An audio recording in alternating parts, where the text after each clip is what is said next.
Alors, pour réaliser cette pâte à beignet, c'est simple. Dedans, j'ai 250 grammes de farine. Prenez des notes, les amis. 250 grammes de farine. J'ai mis un œuf, vous le voyez, il est là. 90 grammes ici de beurre. Donc, beurre que j'ai passé au micro-ondes, il est légèrement fondu. Ensuite, 12 grammes de levure fraîche boulangère. Donc, 12 grammes de levure fraîche boulangère. Si vous mettez la levure sèche, vous prenez environ 8 grammes. Ensuite, j'ai mis une demi-cuillère à café de sel ici. Je ne sais pas si vous la voyez. Voilà, demi-cuillère à café de sel. À côté, j'ai mis un sachet de sucre vanillé. J'ai mis 2 cuillères à soupe de sucre.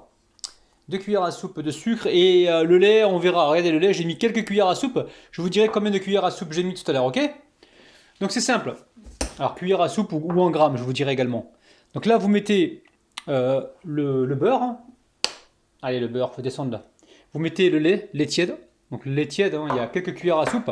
Je vous dirai donc la quantité exacte tout à l'heure. Je récupère ici ma cuillère et on fait sortir donc tout le beurre. Je vais amener ça au robot, pétrissage pendant environ 4 à 5 minutes, d'accord?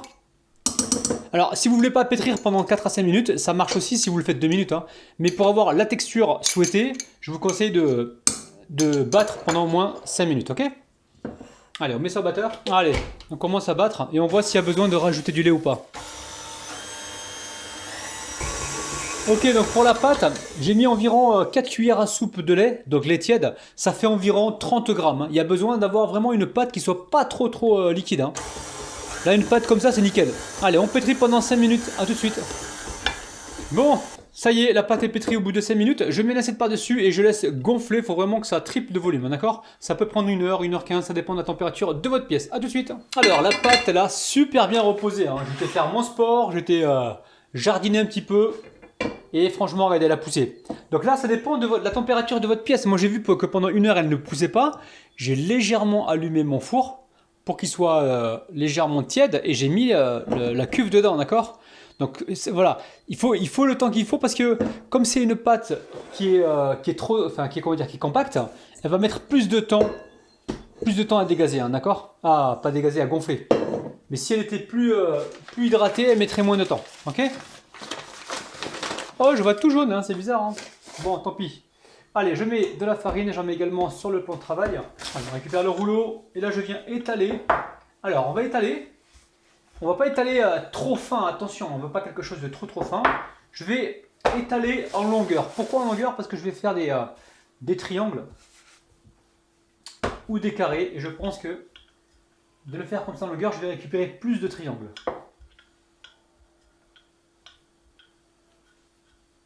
Ok? Voilà l'épaisseur que l'on doit donc obtenir. Alors ensuite, ici j'ai un emporte-pièce. Donc moi je vais faire des formes de triangles, après vous faites ce que vous voulez. Ok? Donc là j'ai mon premier triangle. Alors je vais le mettre dans une plaque recouverte d'un papier cuisson. D'accord? Regardez. Premier triangle. Je continue. Je fais tous les triangles, je retravaille le restant de pâte pour en ressortir des petits triangles et on se retrouve juste après. D'accord? Alors, vous mettez ça sur une plaque pour l'instant, d'accord? Le temps de faire chauffer mon huile, je vais mettre ça dans un endroit tiède, ça va regonfler un petit peu, ok? Un petit peu, on va dire, allez, 15-20 minutes, ok? Et on pourra les cuire. Allez, à tout de suite. Bon, ça y est, l'huile est chaude. Alors, je récupère... Alors, je vous montre, je récupère comme ça les petits beignets et on va les mettre à cuire gentiment. Alors, l'huile, attention, pas trop chaude, mais pas non plus trop froide.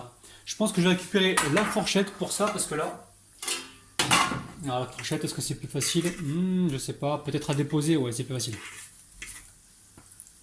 Allez, je dépose mes beignets. Quand ils sont colorés, on va venir les retourner. On peut les prendre à la main directement, moi je suis en train de m'embêter. Donc essayez de ne pas les dégazer pendant que vous les portez. Donc là, ils ont reposé environ 15 minutes.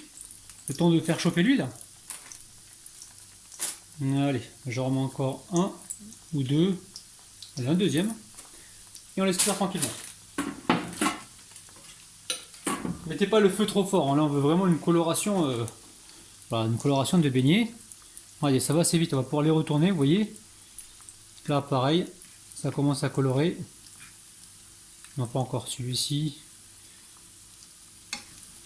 Allez, vous commencez à sortir ceux qui sont bien colorés. Ça va assez vite, d'accord? Donc là, par exemple, celui-ci, on le sort, il est bien gonflé, vous avez vu? On dirait limite des cœurs de la Saint-Valentin. Oula, bien gonflé. Allez. Je finis tout ça, de cuire tout ça, et on se retrouve juste après. Allez, bon, la famille, il est temps de goûter. Regardez-moi ça. Regardez-moi ça. Oh là là. Alors, soit vous mettez du sucre, soit vous en mettez pas. Soit vous prenez une petite poche et vous les farcissez de pâte à tartiner dedans. C'est vous qui voyez. Mais là, comme ça, pour moi, c'est excellent. Mmh. Mmh. Mmh. Ah ouais, terrible. Mmh. Alors n'hésitez pas, refaites la recette, laissez-moi des petits pouces vers le haut, abonnez-vous à la chaîne Cuisine Rapide si c'est pas encore fait, et franchement, c'est terrible. Hein. C'est facile à faire, c'est tout mimi, et vous allez régaler du monde. Je vous kiffe, je vous aime, je vous bise. À demain à 9h, bis, bye bye.